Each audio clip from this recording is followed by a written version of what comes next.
A man in a flannel shirt walked into a luxury car auction, stood in front of the most damaged wreck on the lot, and paid $500 for it. The whole room laughed. The CEO laughed loudest. She had a microphone. She made sure everyone heard. What she didn't know, what none of them knew, was that the man wasn't lost. He wasn't desperate. He was the only person in that entire lot who could see what was actually sitting there, and what it was going to be worth.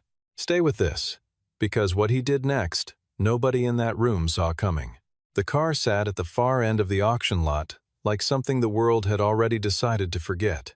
Its roof was caved on one side. The paint, what little remained, had blistered and peeled back in long strips, exposing raw metal underneath, dark with rust and age. Both rear tires were flat. The windshield wore a crack that ran corner to corner like a fault line waiting to split. No one had taken a photograph of it for the catalog. The lot number, 47, had been written by hand on a strip of masking tape and pressed crookedly to the bumper.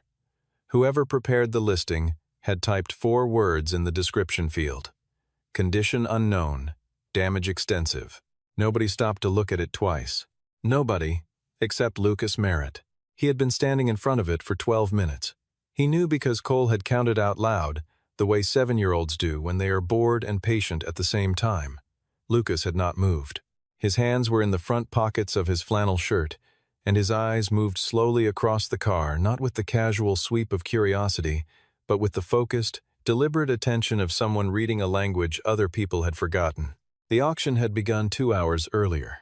Ashton Premier Motors hosted the event 4 times a year, and this particular Saturday morning had drawn the usual crowd dealers in pressed shirts, collectors with catalogs folded under their arms, a few young men pretending to know more than they did. The front rows of the lot were lined with the kind of cars that caught the light properly: a restored touring sedan from the 1950s, a pair of European sports coupes with matching interiors, a long black American muscle car that had been repainted so many times its original color was anyone's guess. Those cars sold fast, to people who already knew what they wanted before they arrived. Lucas had not come for those cars. He had spent the previous evening at his kitchen table, reading through the auction catalog on his laptop, while Cole drew pictures on the floor beside him. Most of the listings he skipped in under 3 seconds. Then he reached lot 47. No photograph, no vehicle identification number, no previous owner listed. Only those 4 words: condition unknown, damage extensive. Something in him went still. He marked it with a pencil circle and put Cole to bed. Now he stood in front of it, and the longer he looked, the quieter everything around him became.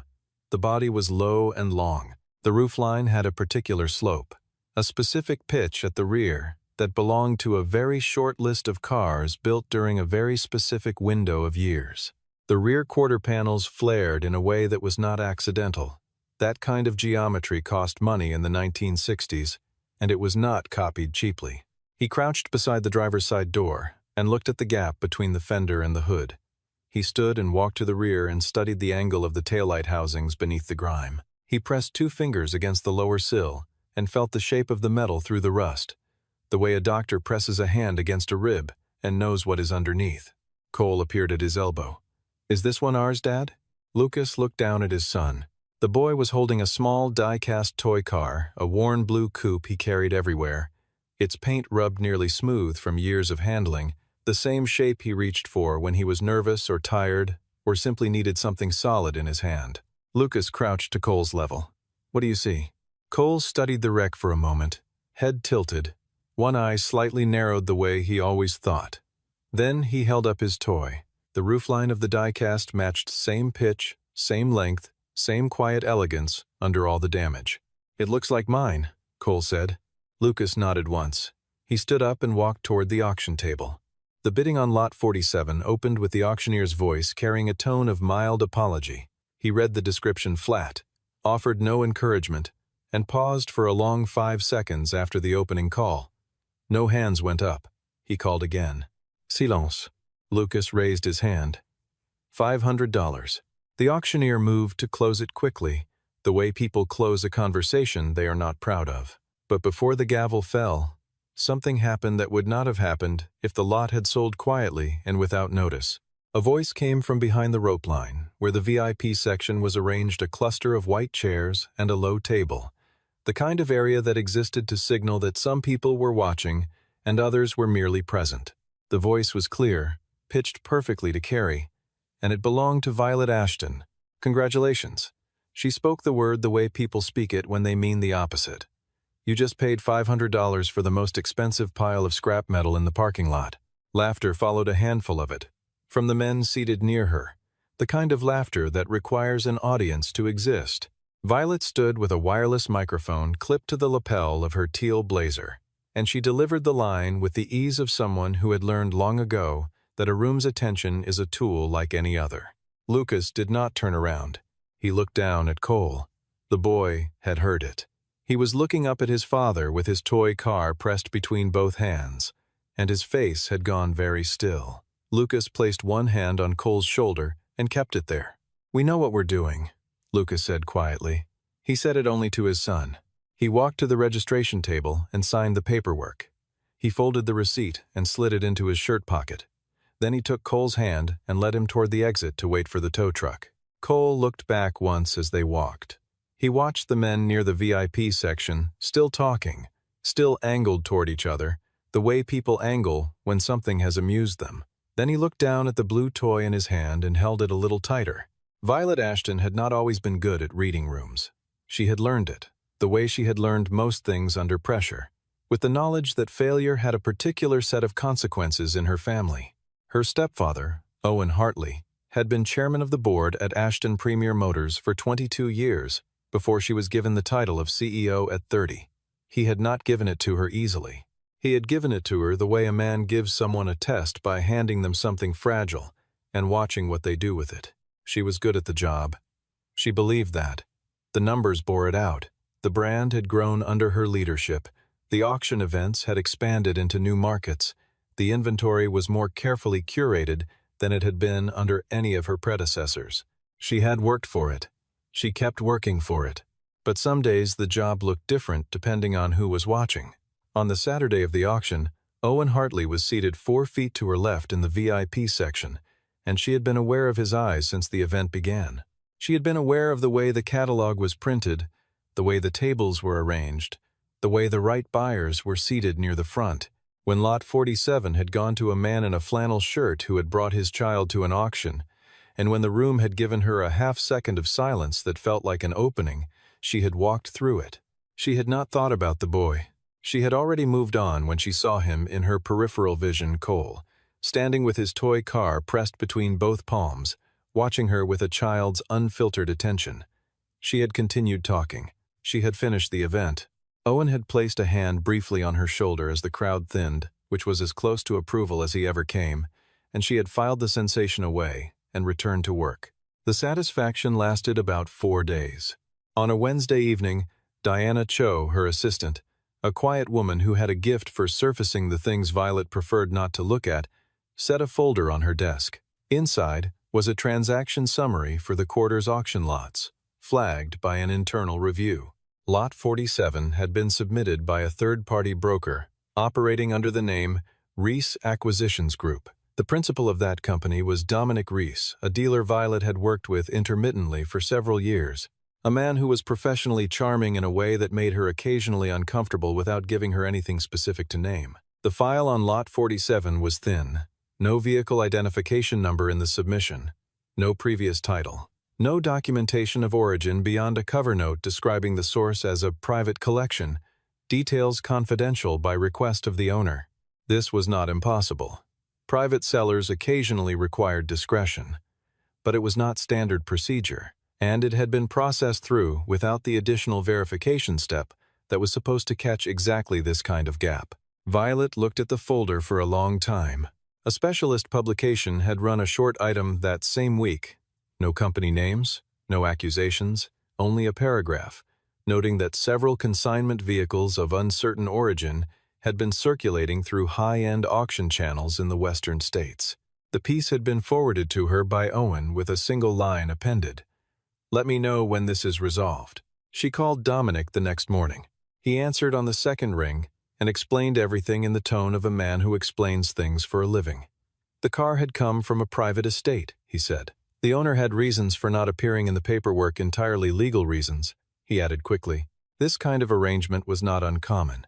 He would be happy to provide additional documentation if it was truly necessary. Violet said she would let him know and hung up. She sat for a moment. Then she asked Diana to pull the signed purchase record from the auction. The buyer's name was Lucas Merritt. There was a phone number. She dialed it. He picked up on the third ring. She explained who she was, that she was following up on behalf of a third party who had expressed interest in the vehicle, and that there might be an offer available $2,000, 4 times the purchase price, if he was interested in reselling. There was a pause. Not a long one. "Thank you," Lucas said. "No." He hung up. Violet held the phone in her hand and looked at it for a moment, then set it face down on the desk. The garage behind Lucas's rented house was not much to look at from the outside. The doors needed paint, and one of the overhead panels rattled when a heavy truck passed on the street. But inside, it was something else. Tools were hung on pegboard in orderly rows. A parts washer sat in the corner, clean and functional. A steel workbench ran the length of the far wall, scarred with years of use, and covered in the kind of careful organization that develops when space is limited and work is serious. Fluorescent lights hung from the ceiling, and at night, with the overhead door closed and the lights on, the garage held a quality of concentration, an atmosphere that belonged entirely to work. Lucas had built it slowly. After his wife died, 4 years earlier, he had needed something to do with his hands in the hours after Cole was asleep. He had started with basic tools, added equipment as money allowed, taken on small jobs at first, brake work, fluid changes, and gradually, as word spread among neighbors and co-workers, more complex restorations. He still worked days at a commercial shop across town, a job that paid reliably and left his evenings free. The garage was something else. It was where he became the version of himself his father had trained. His father, Ray Merritt, had run a one-man restoration shop in a small Ohio town for 30 years. He had never been wealthy. He had never needed to be. What he had was knowledge, a deeply specific, manually acquired knowledge of American automotive history that he had transferred to his son the way some fathers transfer land, through presence, through repetition, through long hours of quiet work side by side. Ray had a saying he returned to often: "A car is just a record of every decision the people who built it made. Learn to read the decisions, and you learn to read the car." He had said it so many times that Lucas stopped hearing it as something his father was telling him and started hearing it as something he simply knew. Ray had died when Lucas was 26, leaving behind a set of wrenches, 3 worn reference manuals with his handwriting in the margins, and a way of seeing machines that Lucas had never been able to entirely separate from the way he saw everything else. On the night the tow truck delivered Lot 47, Lucas waited for Cole to fall asleep and then went to work. He started with a flashlight and his hands. He moved across every surface of the car, unhurried, pressing and feeling and cataloging. The frame had taken no significant structural damage. He checked the critical points at each corner, the welds along the rocker panels, the mounting geometry at the suspension towers. What looked like destruction from the outside was, underneath, mostly intact. The damage was real, but it was surface damage. It was the kind of damage that accumulates when something is neglected and not when something is broken. He found the first confirmation on the second night. He cleaned a section of the door jamb and found a small metal plate still riveted to the frame, a production tag, partially obscured under a layer of gray primer that someone had applied over the original paint. The tag carried a stamped sequence of numbers and letters that meant nothing to a casual eye and everything to someone with the right reference material. Lucas carried his father's manuals to the workbench and opened them under the overhead light. He read for 90 minutes. Then he sat down on a metal stool and looked at the car for a long time. Cole appeared in the doorway in his pajamas, rubbing one eye. He had come to check on his father the way children come to check on the people they depend on, not because anything was wrong, but because enough time had passed. "Do we know who it is yet, Dad?" Lucas looked at his son. "Starting to," he said.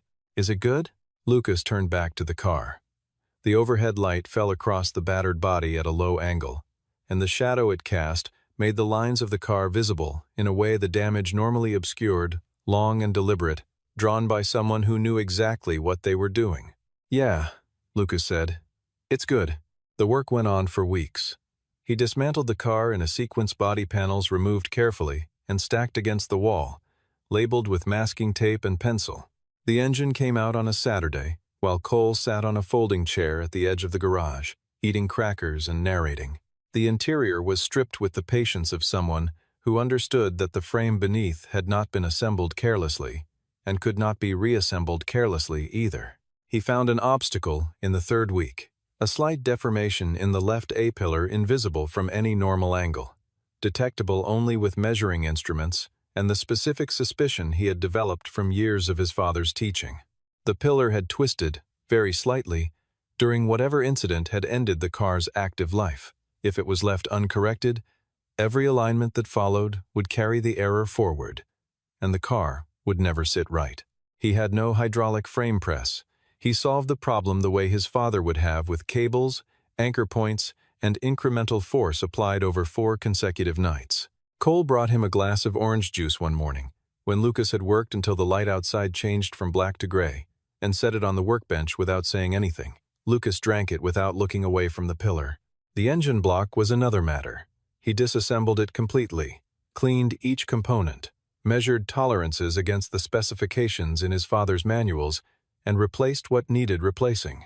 The work was expensive for what he earned, and he made the purchases carefully, over several weeks, choosing his expenditures the way a man on a careful budget chooses everything, with the knowledge that nothing could be wasted. Meanwhile, on the other side of the city, the situation at Ashton Premier Motors was developing in the direction Violet had been afraid it would develop.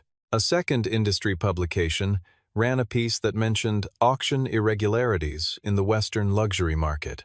This time there were named sources: 2 former consignment clients who described purchasing vehicles with documentation gaps. Owen Hartley did not send this one with a note. He called. He said what he always said, in the tone he always used, calm, precise, and in possession of an implication he did not need to state directly. He trusted Violet to handle it. He was confident she would. He simply wanted to make sure she understood the timeline. Violet understood the timeline. She asked Diana to compile the complete submission file for every lot Dominic Reese had placed through their auctions in the past 4 years. There were 11 lots in total. 9 had complete documentation. 2 did not. Lot 47 was the more recent. She called Dominic again.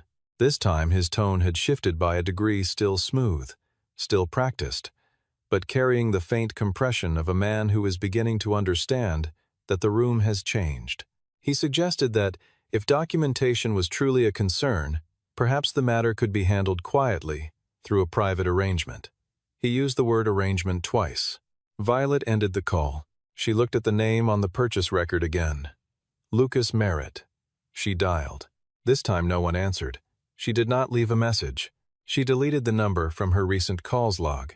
Then she sat back in her chair and stared at the framed company motto on the wall across from her desk, a line about integrity and provenance that her stepfather had commissioned in brushed metal letters when the office was renovated 3 years ago. She did not look at it for very long. The moment Lucas had been working toward arrived on a Thursday night, 10 weeks after the car had come through his garage door on the back of a tow truck. The engine was back in. The frame sat straight. Everything that could be replaced had been replaced, and everything that could be saved had been saved. Before he finished the bodywork, before he touched another can of paint, he needed to know whether the heart of the thing was still alive. He waited until Cole was in bed. Then he went out to the garage, pulled the door down, and sat alone with the car for a few minutes. He had a habit his father had passed on, the habit of sitting with a car before you started it for the first time after a rebuild. Not for any technical reason, just because the moment deserved a beat of silence before it was broken. He got up, knocked twice on the door to the house, and Cole appeared in 30 seconds, fully alert in the way children are at 10 o'clock when they know something important is about to happen. He was carrying his small stuffed bear, which he only brought when he was somewhere between excited and nervous. Lucas pointed to the folding chair in the corner. Cole went to it and sat and held the bear in his lap and said nothing. Lucas checked the fuel line one more time, the ignition wires, the battery connections. Then he opened the driver's door and sat behind the wheel for the first time. The seat was original, reupholstered but in the correct configuration. The steering wheel was in his hands. He adjusted the mirror, though there was nothing behind him but the pegboard on the garage wall. He put the key in and turned it. The first attempt produced a cough and silence. The second produced a cough and a shudder that ran through the floorboards. Lucas made one small adjustment to the fuel mixture and tried again. On the third turn, the engine caught and then held. A deep, low, rolling sound filled the garage, steady and even, with the particular quality of something that has mass and means it. Cole came off the folding chair without thinking about it. He walked to the front of the car and stood there with his bear hanging at his side, looking at the hood with his mouth slightly open. The sound kept going. Lucas sat behind the wheel and listened to it. Cole turned and looked at his father. He didn't say anything. He just grinned wide and unguarded and completely real. Lucas turned the key off. The garage went quiet. He sat for a moment in the silence that followed, and then got out and stood beside his son in front of the car. "Does it have a name yet?" Cole asked. "What do you think?" Cole looked at the car for a long moment. The paint was still unfinished, still gray primer, with bare metal showing through in places. But he tilted his head, the way he always tilted when he was arriving at something. "Blue," he said. "It's going to be blue." "Car isn't painted yet," Lucas said. "Doesn't matter. I know what color it is." Lucas looked at his son, then at the car. "Blue," he said. "Okay." He had reached out several weeks earlier to a user on a classic automobile forum, someone who operated under the name Garage Ghost 71, a figure known in a small circle of serious collectors as an authentication specialist of extraordinary accuracy. Lucas had sent photographs of the production tag, the stamped serial on the rear of the engine block, and 3 additional identifying marks he had uncovered during the disassembly process. He had waited. Garage Ghost 71 replied on a Thursday at 10:47 in the evening. The message was longer than Lucas had expected. He read it standing at the workbench with the phone in his hand. The car was one of 214 units produced in a special limited series during the final quarter of 1968. The series had been manufactured for a specific export program and had never appeared in standard production records. Most of the units had been lost to time, their specific identity absorbed into the broader population of similar vehicles. A small number had been tracked through the collector market. One had sold at Christie's auction house in 2019 for slightly under $110,000. That vehicle had disappeared during transport. A recovery claim had been filed with the National Classic Automobile Registry the following year and had remained open. Garage Ghost 71 ended his message with a question. "Are you certain of what you have?" Lucas typed back 3 words. "I'm certain now." He put the phone down and sat on the metal stool and looked at the car in the overhead light. The engine was back in. The frame sat straight. 3 weeks of bodywork remained. But everything that mattered was already there. Already verified the identity, the history, the quiet, accumulated fact of what this thing actually was. He had known his father would have laughed, not out of surprise, but out of a particular satisfaction that comes to people who have spent long enough paying attention to the world to recognize that it occasionally rewards the practice. Lucas's eyes went to the corner of the workbench, where a small round badge sat in a cleaned and labeled plastic sleeve, something he had found wedged beneath the seat track rail during the interior strip. A club emblem from a Western States Classic Automobile Association engraved on the back with the year 1971. Someone had loved this car enough to take it to club events. Someone had been proud of it. He thought about the car at Christie's in 2019. He thought about Dominic Reese's expression at the auction, the way the man had looked. Not amused, but relieved. When the lot closed and the room's attention moved on. He stayed in the garage until past midnight. Then he went inside, put himself to bed, and set his alarm for the morning. Cole had an art class. Breakfast needed to be made. He made the call to the National Classic Automobile Registry the following Monday. He gave them the vehicle identification number, the production code, the date and location of purchase, and his full legal name as the current owner. He explained that the vehicle had been purchased at a public auction through an established company and that all paperwork was in order. He did not accuse anyone of anything. He said only that he wanted the vehicle's history documented accurately and that he believed the registry's open recovery file from 2019 might be relevant.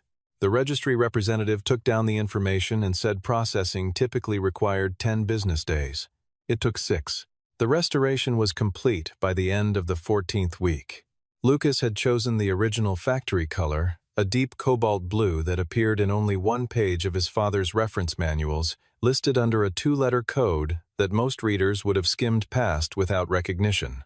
He had mixed the paint himself, matching it against a chip he had found preserved beneath the door seal. 3 coats, hand-polished between each one. On a Saturday morning in late spring, he rolled the car backward out of the garage for the first time. The light hit it from the east, low and clear, and the color answered with a depth that stopped him where he stood. The body panels aligned perfectly. The chrome he had carefully rechromed reflected the tree line at the edge of the yard in one clean, unbroken band. The car sat on the driveway and looked exactly like what it was, something made very well, a long time ago, by people who knew what they were making and now returned to the state they had intended. An elderly neighbor, a man named Harold, who had lived across the street for 30 years and was not given to commentary, walked to the edge of his yard and stood there with his hands in his pockets. "I don't know what I'm looking at," Harold said, "but it's something." Cole came out of the house in his socks, stopped on the front step, and looked at the car for a full 10 seconds without speaking. Then he went back inside and returned with his blue die-cast toy. He stood the toy on the hood of the real car and looked at them side by side, small and large, worn and new, one hand painted by a factory in China and one painted by his father in a garage at night over the course of 3 weeks. "They're the same," Cole said. "Pretty close," Lucas said. Cole climbed into the passenger seat and placed the toy on the dashboard. He sat with his back straight and looked forward through the windshield and said nothing for a long moment. Then he said, "Blue is bigger than I thought." "Most things are," Lucas said, "when you finally get inside them." He received the registry's response that same afternoon. An email, professional and restrained in its language, informing him that the vehicle identification had been cross-referenced with the open recovery claim filed in 2020. The registry's records indicated the original purchaser from the 2019 Christie's auction had never recovered the vehicle. Their office was initiating direct contact with all relevant parties to establish the current chain of title. They thanked Lucas for his cooperation and asked him to preserve all documentation related to the purchase. He printed the email and put it in a manila folder on the workbench. 2 days later, Violet Ashton received a call from the National Classic Automobile Registry's compliance office. She was in the middle of a review meeting when Diana appeared at the glass wall of the conference room and held up her phone with a look that Violet had learned to read over 3 years of working together, the look that meant, "This plank cannot wait." Violet excused herself and took the call in the corridor. The registry representative was careful and courteous and made clear that Ashton Premier Motors was not the subject of any allegation. They simply needed the company to provide whatever documentation it held for Lot 47 from the previous quarter's auction, as the vehicle's identification had intersected with an existing recovery inquiry. They thanked her for her time. Violet went back to the conference room, ended the meeting, and asked Diana to close the door when everyone was gone. She sat at the long table alone for 11 minutes.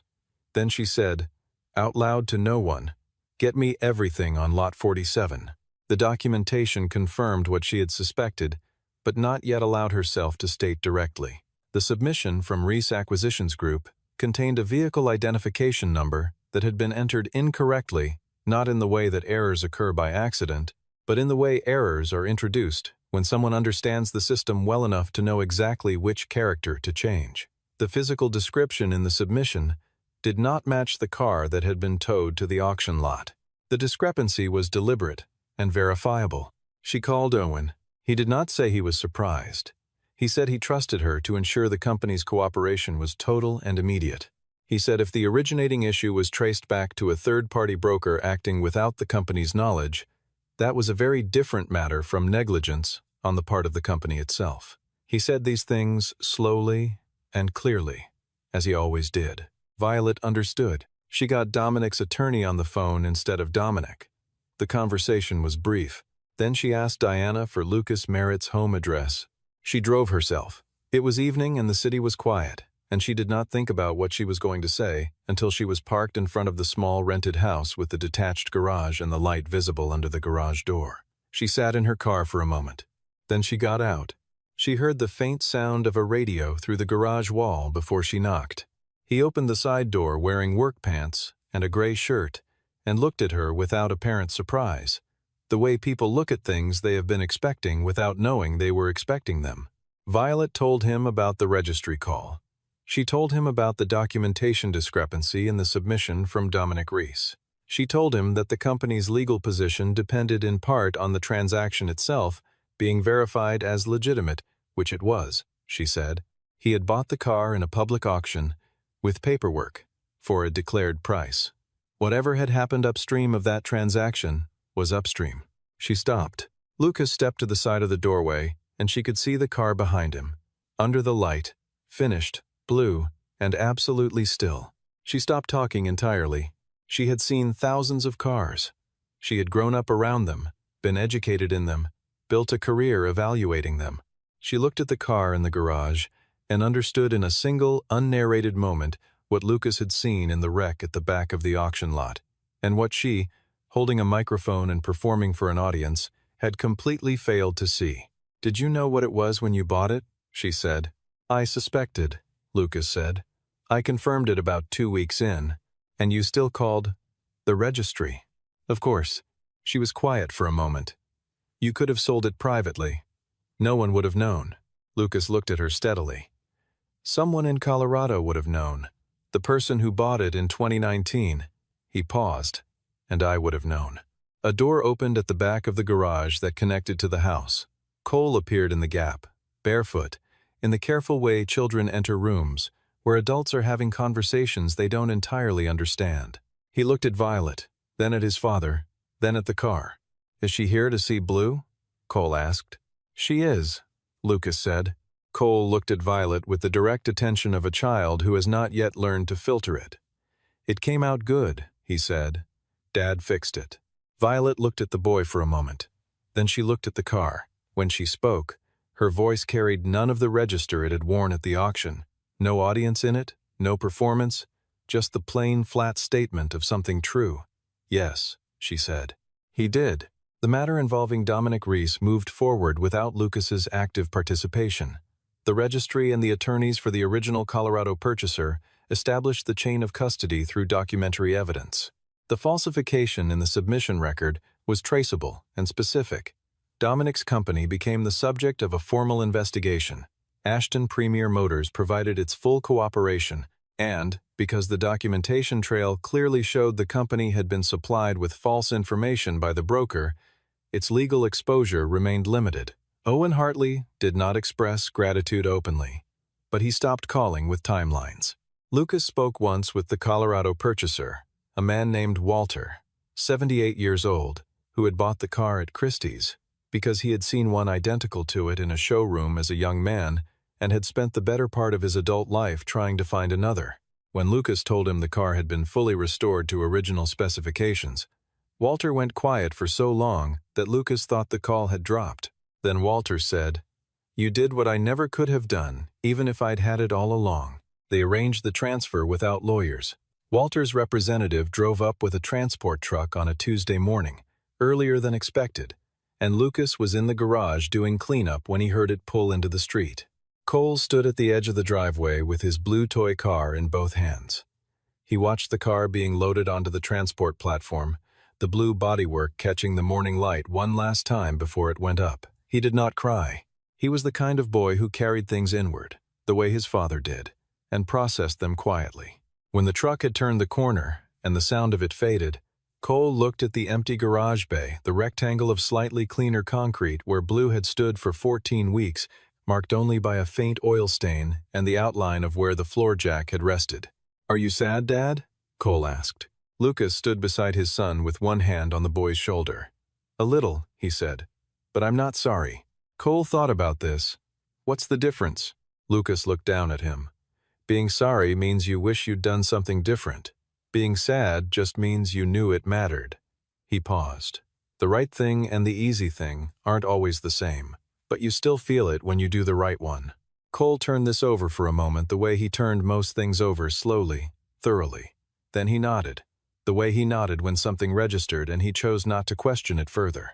The money Lucas received from Walter was enough to cover 2 full years of rent and purchase a professional-grade engine stand and a hydraulic lift he had been budgeting toward for longer than he liked to count.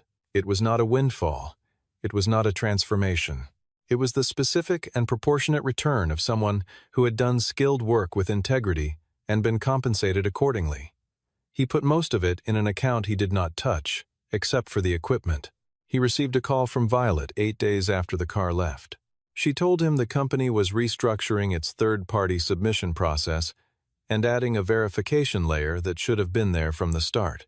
She told him it had been noted internally, by which she meant by Owen, though she did not say so that the situation had not escalated further, because the vehicle had ended up with someone who had handled it properly. Then she said, if he ever had interest in working with Ashton Premier Motors in a consulting capacity evaluating vehicles, authenticating provenance, she would like to have that conversation. Not as an apology, not as an obligation, as a proposition based on demonstrated ability. Lucas said he would think about it. That's fair, she said, and she meant it. He hung up and stood in the garage with the new lift and the new stand and the tools arranged on the pegboard in their rows. The space was clean and orderly, the way it always was after a project concluded and before the next one began. The floor where Blue had stood was scrubbed, the oil stain pale and fading. The small club badge from 1971 sat in its labeled plastic sleeve on the workbench, next to the manila folder with the registry correspondence, next to his father's 3 reference manuals, with their yellowed pages and their pencil annotations in the margins. He had kept the badge. He was not sure why, exactly, except that it seemed like a thing that should stay where the work had been done. Cole appeared in the connecting doorway. He was carrying his blue toy car, as he always did, but now he was holding it differently, extended outward, examining it, as though seeing it for the first time from the outside. "Dad," he said, "what's the next one?" Lucas looked at his son for a moment, then looked past him through the open garage door. The morning light was coming in from the east, the same direction it always came from, falling across the clean concrete floor and the empty space and the tools on the wall. "Don't know yet," Lucas said, "but we'll know it when we see it."